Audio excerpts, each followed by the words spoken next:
Bienvenidos, ¿cómo están? Gran placer saludarlos, como todos los domingos. La propuesta es hacer la pausa, tomarnos el tiempo para poder abordar ciertas temáticas. En el día de hoy vamos a hablar de un tema que nos interesa a todos. La realidad de Argentina, el gobierno de Javier Milei está llegando casi a su primer año de mandato y por eso traje a un experto en la materia. Él es Gustavo Marangoni, politólogo, docente universitario de gran recorrido. ¿Cómo estás, Gustavo? Bien, muy bien, muchas gracias por la invitación. Bueno, venía caminando para acá y me preguntaba cuáles eran tus sensaciones cada vez que terminás en este ámbito facultativo de dictar una clase. Es muy gratificante dar clases e interactuar con chicos de 20 años. Sobre todo porque, a diferencia de lo que se podía contemplar antes del hecho educativo como del que sabe a los que no saben, hoy los chicos también te educan en muchísimos terrenos y en muchísimos campos y también uno tiene el acercamiento con quienes están protagonizando los cambios tecnológicos, culturales, sociales, políticos, ¿no? Yo tengo aquí asignaturas que están vinculadas con la historia política, con la historia económica, pero ellos también tienen una mirada muy particular y que de alguna manera te interpela, ¿no? Y también establece que la docencia para ser llevada adelante con cierto grado de eficacia, te obliga a estar revisando permanentemente, si querés hasta resetearte, ¿no? Ya no se trata de la antigua clase magistral donde venís y hablás, tenés que tener mucho feedback, tenés que tener soportes audiovisuales, tenés que permitirles a ellos también que dispongan de esos soportes para hacer más nutrida la clase. El problema no es tanto la información, pues la información está de manera más accesible y más abundante que nunca. El tema es cómo construir las herramientas interpretativas de esa información y yo creo que ese es un desafío para la docencia. ¿Qué aprendés de ellos todos los días, cada vez que salís? ¿Cuáles son esos conceptos que te llevas para tu vida? Bueno, en primer lugar, temas del lenguaje, porque hay otros registros. La mirada nuestra se dirige a determinados lugares, la mirada de ellos naturalmente tiende a otro. Cuando uno está envejeciendo, ¿cómo puede ser? ¡Qué barbaridad! No leen tal cosa o no hacen tal otra. Y de repente hay un stop, ¿no? Y decir, bueno, a ver, tratemos de juzgar menos y tratar de comprender de qué manera ellos, que son una generación plena de las pantallas. Yo soy un inmigrante digital y como a todo Somos, claro. inmigrante se nos nota el acento, ¿no? Sí, Inmigrante, sí, sí. el italiano, el español que venía a la Argentina y uno pasaban 20 o 30 años y decía, el tano, el gallego, porque le notabas el acento. Bueno, a nosotros se nos nota el acento, a mí se me nota el acento que soy de la generación de la imprenta. Sí, por supuesto, como cualquiera, tomamos herramientas digitales, usamos el celular, estamos con la inteligencia artificial, pero tengo que hacer un esfuerzo adicional, porque yo nací en el siglo XX, me eduqué en el siglo XX. Entonces, el libro en En papel, papel. me resulta una herramienta mucho más amigable y mucho más querible que otro tipo de dispositivos que igual utilizo, pero que los utilizo de otra manera. Para ellos no, para ellos es lo dado. Para ellos googlear es algo absolutamente connatural a su vida y ellos han nacido y se han desarrollado con teléfonos celulares.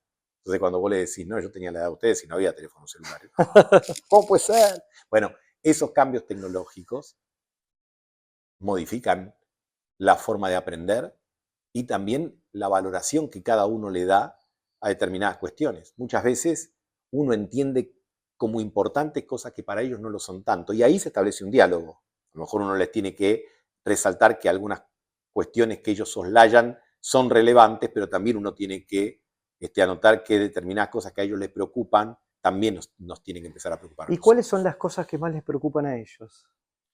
Bueno, creo que básicamente aquellas que están vinculadas con los recursos para manejarse profesionalmente, cuando estamos hablando de la universidad, ¿no?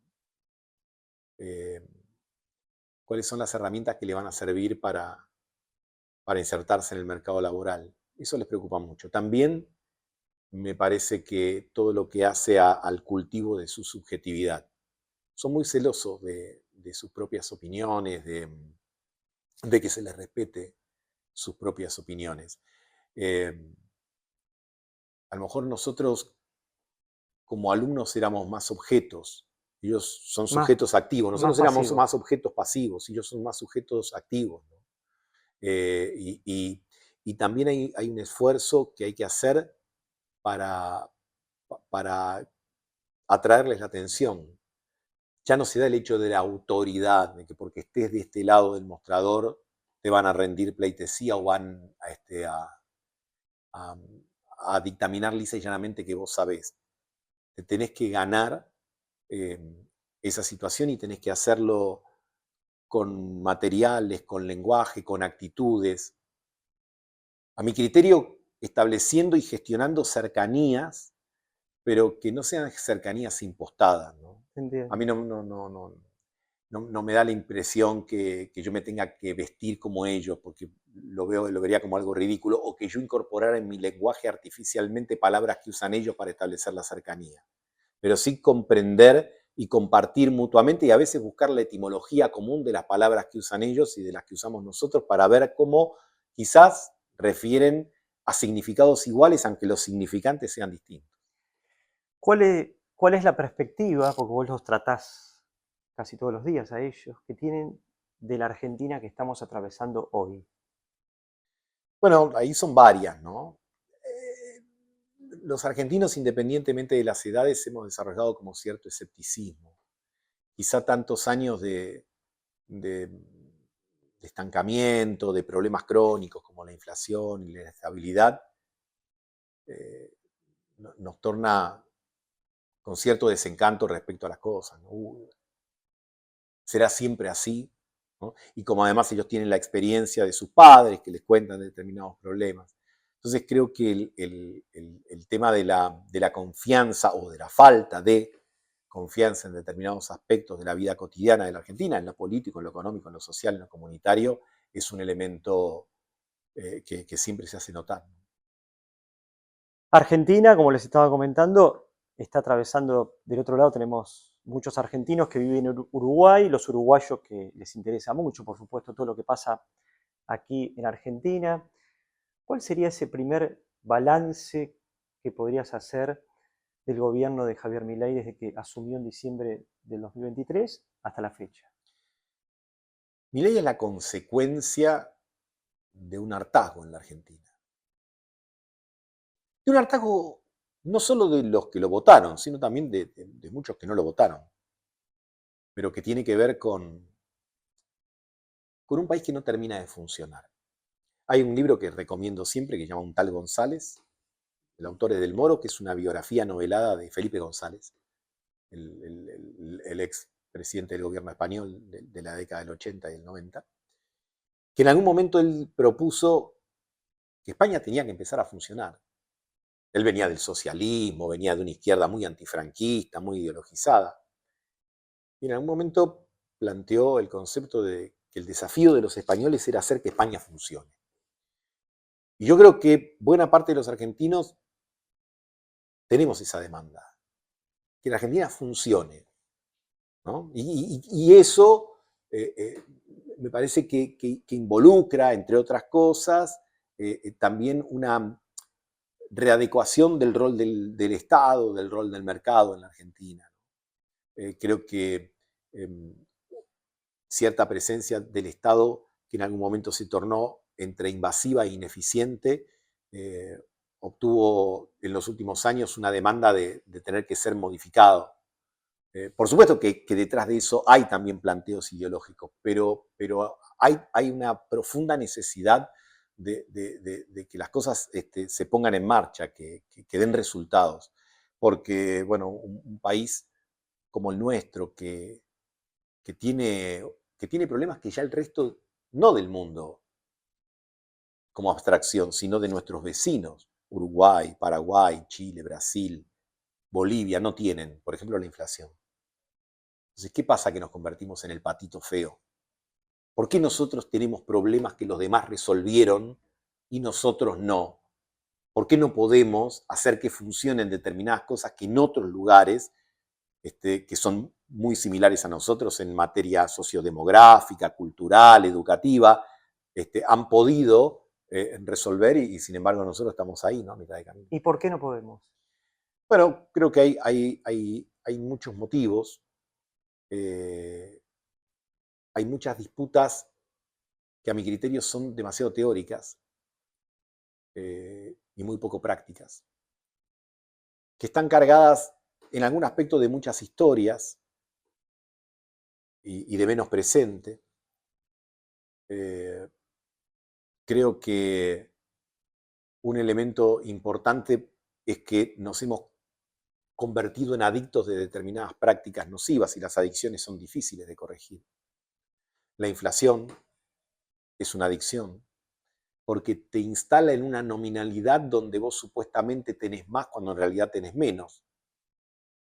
Pero esa sensación de tener más es algo a lo que es difícil renunciar. Un mes gana 100.000, otro gana 120, otro gana 150. En realidad no ganás más. Pero si estás en una economía estable, tenés que acostumbrarte que para pasar de 100 a 101 vas a tener que hacer una serie de cambios, mejorar procesos, eficiencias, tener utilidades reales.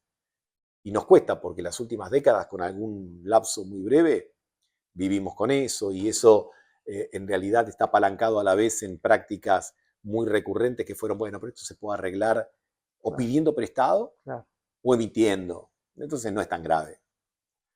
Y ahí tenemos un problema. Ahora, ¿cuáles serían estos hechos o los hechos más importantes en el gobierno de Javier Milei que ha cumplido en relación a lo que dijo en su campaña? El tema del equilibrio presupuestario. Me parece que ahí hay, inclusive gente que no está de acuerdo con Milei, te dice, bueno, pero ahí cumplió. Porque el tipo hizo campaña con una motosierra, que iba a cortar el gasto público, Sí. etcétera. Y bueno, y el gasto público bajó de 5 puntos más o menos de déficit entre el primario y el financiero a 0. Recortó. Y eso es visualizado como una suerte de coherencia, ¿no? Diciendo, bueno, no mintió. De lo que dijo a lo que Hizo campaña diciendo que iba a bajar el gasto público y bajó el gasto público. Después, por supuesto, algunos, cuando ese gasto público afecta a jubilados o a estudiantes universitarios, hay reacciones. Pero en otras áreas del Estado que se suprimieron o se bajaron, dice, bueno, está bien, había que hacerlo, ¿no? Entonces ahí me parece que hay un activo. A lo mejor donde hay determinadas reacciones más negativas tienen que ver en volúmenes del lenguaje, cierta agresividad discursiva, ¿no? que algunos preferimos que no esté, ¿no? Digamos, Ahí te adelantaste a lo que te iba a preguntar, que tiene que ver cómo ves la forma que tiene Milei a la hora de comunicar sus políticas de Estado y si estaría bueno que baje un poco los decibeles en relación a cómo fue la campaña y cómo fue hoy, seguramente sí, pero cómo es hoy, cómo analizás hoy la comunicación. Uno entiende que fue un elemento muy importante de su construcción narrativa como candidato el hecho de ese lenguaje agresivo muchas veces, profundamente antagonista, y que de alguna manera todavía le sigue dando réditos. Pero también las reformas profundas de los países se tienen que hacer sobre la base de consensos. Claro. Seamos honestos intelectualmente. Si vos querés hacer un consenso para bajar el gasto público, probablemente no termine bajando mucho porque, yo te digo, conversemos. ¿Vos cuánto estás dispuesto? No, nada. Porque yo no tengo privilegios, yo tengo derechos, privilegios tenés vos. Entonces, que sea más asertivo en esa materia es comprensible. Pero en algún punto, en algún momento, más temprano que tarde, me parece que se van a tener que empezar a establecer bases de consensos para que se empiecen a visualizar que si hay cambios positivos se van a poder mantener en el tiempo. Porque si uno de los propósitos es generar inversiones, bueno, nadie invierte en un país en el cual cree que aún las buenas reformas tienen bases débiles. Y las bases sólidas son aquellas que tienen un mayor nivel de legitimidad, de consenso, de ser compartidas por quienes viven en ese país. ¿Pensás que de acuerdo a su discurso de intentar sentar bases estructurales fuertes en Argentina para lograr un cambio radical, ¿lo va a poder cumplir? Bueno, yo diría que en materia fiscal ha generado avances de los que probablemente sean difíciles retroceder, ¿no? Interesante eso. Porque hay como ahora algo muy establecido respecto a ver, el mensaje inicial de su gobierno, de su gestión, cuando dice no hay plata, es muy simple, pero es muy, justamente quizás ahí tiene su mayor grado de acierto, que se entiende. No hay De, plata, no hay plata. efecto. Y si no hay plata, hay que conseguir plata. Y si hay que conseguir plata, tenés que decir cómo y dónde la vas a conseguir, sabiendo entonces que hay dos elementos que hoy están cerrados para la Argentina. Uno es el crédito, porque Argentina no es sujeto de crédito, y la otra es la emisión, porque ya hemos recontra comprobado que eso tiene más efectos nocivos que virtuosos. Entonces ahí me parece que puede haber un progreso importante y perdurable. Después, ese equilibrio presupuestario se puede sostener de maneras muy variadas. A lo mejor vos podés decir, mirá, yo voy a optar por otra estructura tributaria donde algunos que hoy pagan menos van a pagar más y otros que pagan más van a pagar menos, y eso es discutible y es una discusión válida en cualquier país. Pero está bien que se dé siempre subordinada al hecho de tener ordenada las cuentas. Me parece que no es solamente el tema fiscal y de cuentas, es también el tema de qué es y hasta dónde debe llegar la acción del Estado. Los argentinos hemos sido pendulares, ¿no? A veces es mucho Estado, a veces es nada Estado, y nos cuesta encontrar ese equilibrio, ese balance. Pero yo creo que hay que encontrar un nuevo punto de equilibrio entre la relación entre Estado y mercado, porque claramente el Estado argentino es muy expandido y a la vez en algunos aspectos por lo menos es muy ineficiente y muy costoso. ¿Cuáles son los errores principales que tuvo Javier Milei y su gobierno en estos 10, 11 meses? Inicialmente me parece una visión muy naif de la política internacional, que ahora empieza a corregir. ¿No? Esa idea de yo con los chinos no me junto porque son comunistas. Y ahora está como que Bueno, abriendo un poco el espectro. China en la Argentina tiene una cerealera de las más importantes, concesiones ferroviarias, una base en Neuquén, construcción de represas hidroeléctricas, es nuestro principal comprador de proteínas, ¿no? Replicándole con un mandatario chino del siglo XX, que el gato sea blanco o negro es menos importante que cazar ratones. Entonces, en la relación con China tenemos que privilegiar el hecho de cazar ratones, lo práctico, lo que funcione. Lo propio me parece que va a haber que corregir en la relación con otros vecinos, ¿no? Argentina tiene que tener una relación, pero no solo por buenos modales, tiene que tener una relación cordial y productiva con todos sus vecinos de la región por una cuestión elemental. Ningún país se puede mudar del continente que le toca. Si vos vivís en un edificio y te llevas muy mal con la gente, bueno, a lo mejor es una decisión costosa, pero decís, me voy a otro lado. Pero los países no podemos mudarnos.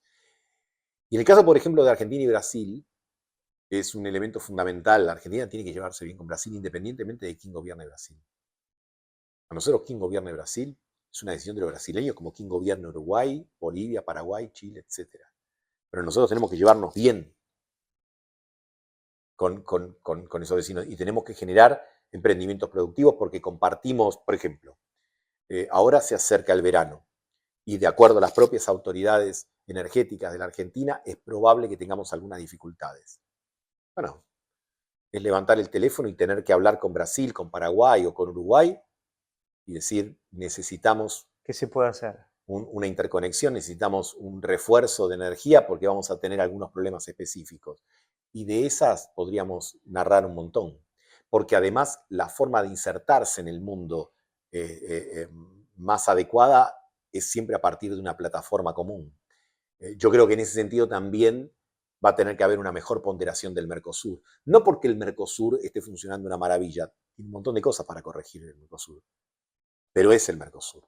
¿Un Mercosur más abierto? Sí, un Mercosur más abierto, sin duda, pero es una alianza estratégica regional no para cerrarse al mundo, sino para integrarse al mundo con más capacidad de negociación, porque el gran problema de América Latina es la asimetría al momento de negociar con Estados Unidos, con China, con Europa, con India, que tienen volúmenes frente a los cuales los nuestros son insignificantes. Se vienen las elecciones en Uruguay, presidenciales ya dentro de muy poquito. Contame cuál es tu mirada en relación a la relación esta tan cercana Uruguay-Argentina, que en los últimos años ha sido muy fluctuante, cambiante. ¿Cómo ves la mirada de un nuevo presidente que se acerque un poco más a lo que es el gobierno de Javier Milei? Bueno, en la lógica de la que hablamos recién, eh, estamos obligados a tener la mejor convivencia posible, porque tenemos cuestiones comerciales, cuestiones de turismo que son Exacto. muy relevantes entre ambos países. Me parece que inclusive en otros momentos ya felizmente lejanos, tuvimos disputas con Uruguay con clausura de puentes internacionales. Exacto. Con Uruguay. Somos rioplatenses, que tenemos toda una historia compartida y sin embargo se tomaron actitudes beligerantes frente a problemas que eran absolutamente conversables, absolutamente negociables en una mesa. Y llevamos el nivel de conflicto a prácticamente la ruptura de todo tipo de relación diplomática. ¿O hay algo más agresivo que cortar un puente? Cortar un puente es la imagen de cortar el diálogo, la comunicación, una relación. ¿Viste? Cuando uno dice cortemos los puentes. Bueno, insisto, afortunadamente eso quedó atrás. Tenemos que establecer una agenda positiva. Uruguay en distintos y sucesivos gobiernos ha manifestado precisamente respecto al Mercosur la idea a lo mejor de hacer un regionalismo más abierto. Creo que hay que contemplar eso porque naturalmente Uruguay y Paraguay por escala van a tener otra visión respecto a la cuestión arancelaria de la que podemos tener Brasil y la Argentina, pero eso hay que ponerlo en una mesa de perspectiva y después desarrollar posiciones comunes respecto a otros temas importantes de América Latina como el que tiene que ver con Venezuela, lo que tiene que ver con la democracia en la región, con la violación de los derechos humanos, con los autoritarismos. Entonces me parece que ahí hay que tener el mejor nivel de diálogo posible, ¿no? Volviendo un poquito acá, a Argentina, y a Javier Milei como un hecho muy protagónico desde su rol político, nos vamos al otro lado que es la oposición. ¿Hay algún dirigente opositor que se perfila para hacerle frente a un Javier Milei, contrastando sus ideas a futuro, que pueda tener una balanza y que pueda disputar las próximas elecciones, por ejemplo? Todavía no se ve. Creo que es temprano. Los regímenes presidencialistas como el argentino no tienen jefes de la oposición. Los regímenes parlamentarios sí tienen jefe de la oposición. Los regímenes presidencialistas no. Para que haya un jefe de la oposición o una cara que vos digas esta o esta persona puede ser, vamos a tener que esperar, calculo yo, un par de años. Porque además las elecciones del año que viene son elecciones de medio término legislativas que yo te diría son 24 elecciones, por las 24 provincias que tiene la Argentina. Por lo tanto, no necesitas un referente nacional. Y además, creo que la principal fuerza de la oposición, el peronismo kirchnerista, Unión por la Patria, todavía se debe un debate interno muy profundo respecto a lo que fue el fracaso de su último gobierno. En todos los gobiernos, cuando uno escucha a los analistas, a los politólogos, economistas, la política y la economía van de la mano, van por distintos carriles, tienen que fusionarse. ¿Y cómo está la situación hoy en Argentina desde ese lugar? ¿Van de la mano la política y la economía juntas? A ver, sí y no. Qué interesante, ¿no? Sí y no.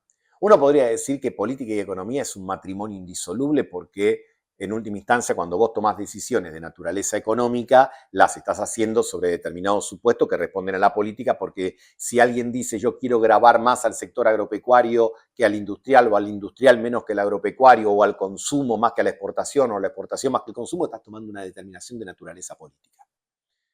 O que tiene un último ratio que es político. Ahora, hay momentos también, vamos a la coyuntura actual de la Argentina, donde variables financieras están andando muy bien a pesar de toda la discusión y el ruido que hay en la política. Fíjate, en estos días se discutió el Congreso, que el veto, que no, que sí, y sin embargo el riesgo país baja, el dólar está tranquilo. Entonces hay momentos donde parece que son independientes, aunque en realidad no lo son. La fotografía te puede dar a veces la percepción de que política y economía pueden andar por veredas distintas. Pero si querés ver la película de largo plazo de una nación, tenés que terminar comprendiendo que es un matrimonio que no se puede disolver. ¿El gobierno de la libertad avanza? ¿Tiene un equipo? Javier Milei tiene un equipo de trabajo, es más personalista, se rodea de poca gente. Bueno, uno lo puede percibir, pero contale para aquellas personas que dicen, bueno, ¿cuál es el equipo que tiene hoy Javier Milei? ¿En quién confía? Bueno, él lo ha dicho muchas veces, ¿no? Que su triángulo es su hermana y Santiago Caputo, y después va agregando en distintos anillos a Patricia Bullrich, al Toto Caputo, a Guillermo Francos, etc. Creo que en el caso de La Libertad Avanza, al ser una fuerza nueva, tenía mucho menos equipo que cualquiera. Claro. Ahora, también es cierto que los gobiernos se hacen al andar, ¿viste? Porque de alguna manera pasa también como en el fútbol. Vos podés tener en el papel tu equipo y los roles asignados, pero en la cancha se ven los pingos. Entonces, a lo mejor el presidente arrancó diciendo mi hombre de confianza, mi amigo de 20 años, el ex jefe de gabinete, que había trabajado con él en la Corporación América, y duró 2 meses y se fue. Los resultados mandan. Bueno, es como si lo llevas a un término deportivo, que está buenísimo el exactamente, ejemplo. porque a lo mejor vos pensás que, a ver, porque los seres humanos, sometidos a presión, reaccionamos de maneras diversas. Y muchas veces, ya que estamos en una facultad, no necesariamente los alumnos que tienen 9 o 10 de promedio después son los mejores profesionales. Porque sometidos a estrés, se neutralizan. Y a lo mejor tenés uno que tuvo 6 o 7 de promedio, pero cuando hay una crisis, inmediatamente vos ponete allá, vos acá, y toma y resuelve. Entonces hay una inteligencia intelectual, hay una inteligencia emocional que juega, y en la política más que cualquier otra cosa, porque tenés que someter presiones y porque además Kissinger decía eso y a mí me parece muy bien, ¿no? A diferencia de la facultad, donde vos elegís un tema, lo desarrollás, decidís la fecha de entrega muchas veces, la política no te dice, a ver, ¿qué problema querés Es el día a resolver? día, el día a día. Un día te levantás y hubo una guerra en Ucrania y Rusia y el precio de los combustibles se fue al demonio y vos sos un país que importa combustible y tenés un problema por algo que vos no generaste. Y lo tenés que resolver. No puedes decir, no, yo la guerra no la declaré, así que no hago nada. De ahí para arriba y para abajo, de mayor y de menor dimensión, a ver, la política es una opción entre dificultades. Por eso a mí no me gustan los discursos que engañan y te dicen, mira, ¿es esto que te da la felicidad o esto que te da la infelicidad? Ojalá la vida fuese tan fácil, porque entonces todas las opciones serían sencillas. Dame la felicidad, dame la alegría, dame la paz, dame la tranquilidad. La economía es escasez, la política son dificultades, tenés que elegir muchas veces entre, a veces en lo que te genera un poquito de satisfacción, pero muchas veces en lo que te genera menos dolor. ¿Por qué no podemos sentarnos o en los distintos espectros sociales, vas a una confitería, un bar, reunión de amigos, que uno lo escucha mucho? ¿Por qué no se pueden sentar dos personas que opinan distinto, como algo tan básico que te estoy contando, aquí en Argentina? Bueno, a veces sí se pueden sentar, pero en realidad donde nos cuesta más sentarnos es en el momento de tomar determinadas decisiones, ¿no? Yo creo que eh, a veces hay cuestiones de vanidad, pero en política, sobre todo lo que se ha desarrollado en la estructura argentina, es cierta capacidad de bloqueo. Para decirlo de una forma muy coloquial, tenemos más capacidad para joder al otro que para hacer lo que queremos nosotros, ¿no? Cada sector político de la Argentina sabe que probablemente no puede hacer lo que quiere, pero puede jorobar cuando está el otro para evitar que lo haga. Y ahí tenemos un problema. Entonces, estaría bien que respecto de 3 o 4 temas, digamos, hablábamos del tema fiscal, el tema Estado, etcétera, podamos desarrollar esas cosas, que sería más o menos lo lógico. A ver, hay un centro que es compartido y después, de acuerdo a las épocas, vos decís, bueno, hay épocas donde a lo mejor tenés que, en el plano de la economía, inducir un poco más a la demanda porque necesitas esa herramienta. Y hay otros que tenés que inducir más a la inversión. No es que siempre tiene que estar para el lado de la inversión o siempre para el lado de la demanda. Lo mismo lo podés traducir a los otros ámbitos. A veces el capital privado tiene que tener más protagonismo y el Estado se tiene que retirar de determinadas cuestiones y a veces el Estado tiene que participar un poco más. Convertir esas cuestiones en dogmas me parece que lleva a grandes frustraciones, pero sobre todo, yo creo que en la Argentina muchas veces tenemos sobre todo en estos ámbitos, ¿no? Hay que pensar la Argentina, hay que pensar, la Argentina está sobrepensada y subadministrada. Hay que administrar mejor. Y eso es horas traste en el asiento para resolver cuestiones que son muy concretas. Si yo tengo que dar una clase, tengo que leer muchas horas, determinados libros, tengo que preparar material audiovisual, tengo que preparar estrategias de examen, y eso demanda tiempo. Sí, podría juntarme con otros colegas y discutir sobre la educación en el siglo XXI, XXII y XXIII, que debe ser muy estimulante por otra parte, pero si hago eso y no me preocupo por la clase, mi clase va a ser mala.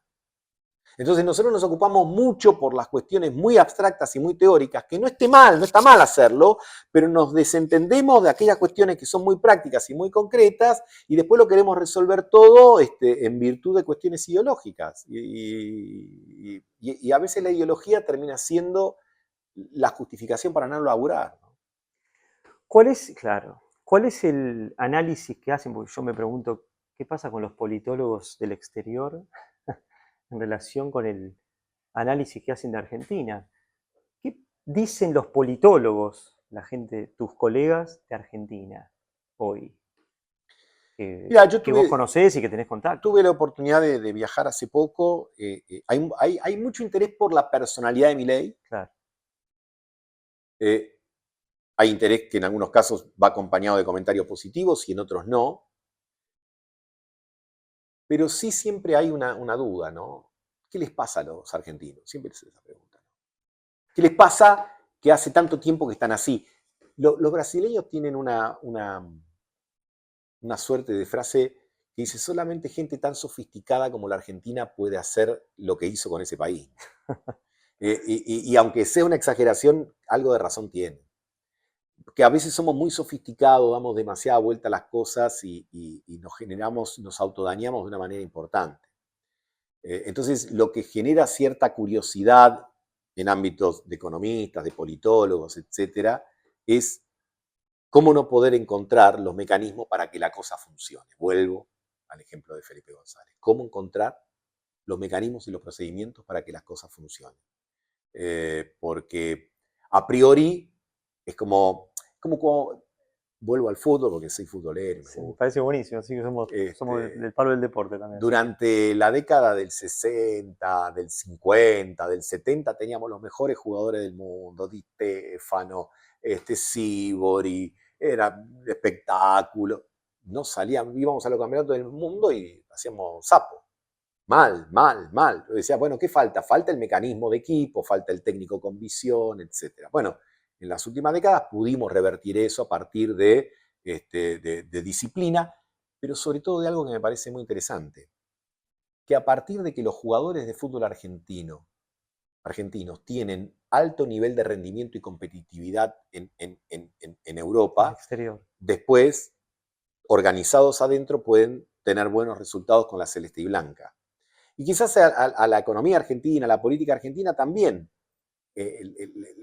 le sirve ese ejemplo, ¿no?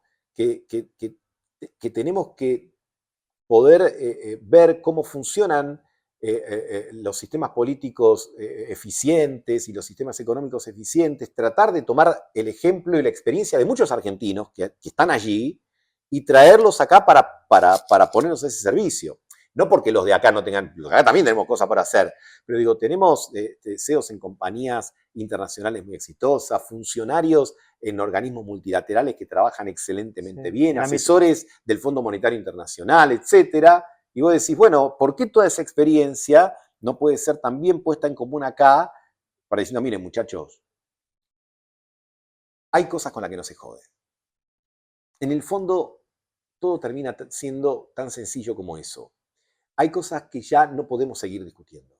Es muy interesante los ejemplos que traes, el mundo del deporte, el mundial de fútbol, cuántas cosas se pueden aplicar a la política, todo el ámbito científico, también médico, de Ni muchos hablar. argentinos que están en el exterior.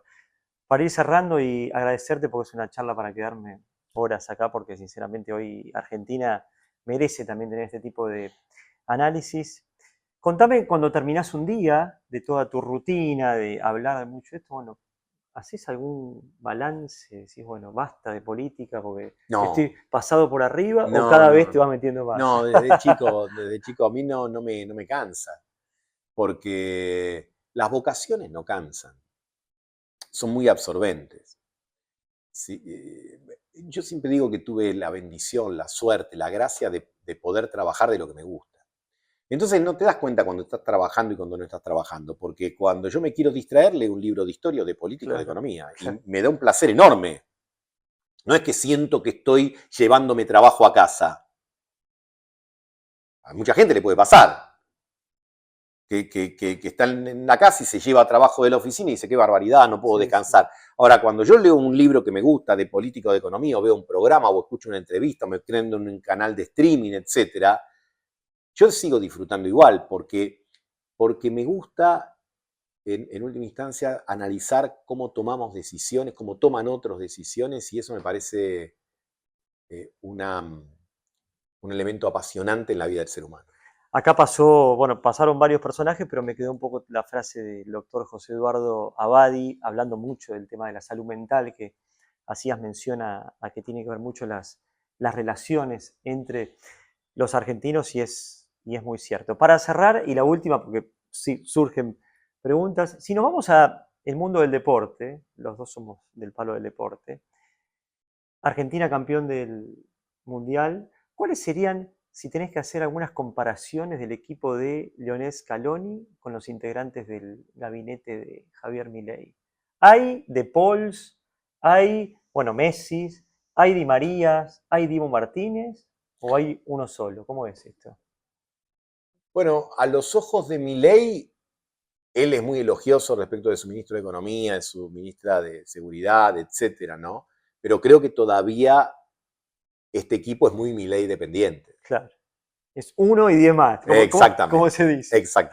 exactamente. Y habrá que ver si con el transcurso del tiempo él puede desarrollar la musculatura como para que, bueno, otros también puedan ir pasando al frente, que es el gran desafío de los distintos presidentes de la Argentina, no solo de Milei, ¿no?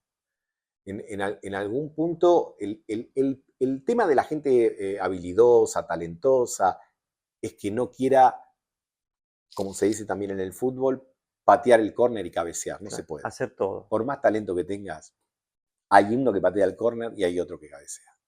Gustavo, muchas gracias. A vos. Placer enorme de haber participado del programa. Así que muchos temas para analizar, mucho papel, lápiz, lapicera, volver a las viejas fuentes y la verdad que está muy interesante poder hablar de lo que está pasando aquí en Argentina con esta actualidad del gobierno de Javier Milei. Los espero como siempre, próximo domingo a las 4:30 de la tarde. Que tengan una muy linda semana. Chau, chau.